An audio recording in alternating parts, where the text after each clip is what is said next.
তোমার কি মাসিক বন্ধ, আবার প্রেগন্যান্সি টেস্টেও নেগেটিভ? তুমি কি চিন্তিত?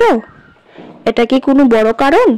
Hello everyone, as you good mom Bangla চ্যানেলে তোমাদের জানাই অনেক স্বাগত। তোমাদের সাথে আমি শেয়ার করি নিত্য নতুন গর্ভধারণ নারীদের স্বাস্থ্যের গুরুত্বপূর্ণ বিষয় নিয়ে। তুমি যদি আমাদের চ্যানেলে নতুন হয়ে থাকো তাহলে সাবস্ক্রাইব করতে পারো এবং পাশে থাকা বেল আইকনে চাপতে পারো। তো চলো মূল বিষয়ে যাওয়া যাক। কেন মাসিক বন্ধ হতে পারে কিন্তু আবার প্রেগন্যান্সিও না? অনেক সময় হরমোনাল ইমব্যালেন্সের কারণেও এরকম হতে পারে, যেমন পিসিওএস, থাইরয়েডের সমস্যা থাকলেও এই পরিবর্তন আসতে পারে।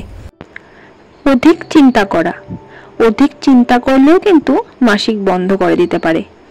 শূন্যতা বা কম বা ডায়েট পরিবর্তন করো তোমরা যারা, তারাও কিন্তু অনেক সময় এই মাসিক নিয়ে অনেক উদ্গ্রীব থাকো। যারা ডায়েটের পরিবর্তন করে তারাও কিন্তু এই মাসিকটা নিয়ে ভোগে। জন্মের প্রতিপক্ষের প্রতিক্রিয়া, কিছু জন্ম নিয়ন্ত্রণ পিল প্রভাবের কারণে মাস অনিয়মিত মাসিক হতে পারে। মনোপজ, অনেক বেশি বয়সেও কিন্তু এরকমটা দেখা যায়। এখন বলবো তোমার কি করণীয়। গাইনোকোলজিস্টের পরামর্শ নাও যদি 2 থেকে 3 দিন মাসিক না আসে। তোমার খাদ্যাভ্যাস ও লাইফস্টাইলের পরিবর্তন করো, সুষম খাদ্য, ব্যায়াম, স্ট্রেস কমানো। হরমোনাল কাউন্সিল ও আল্ট্রাসাউন্ড করো, প্রয়োজন হতে পারে। আশা করি আজকের আমার এই ভিডিওটি তোমাদের অনেকটা হেল্পফুল এসেছে।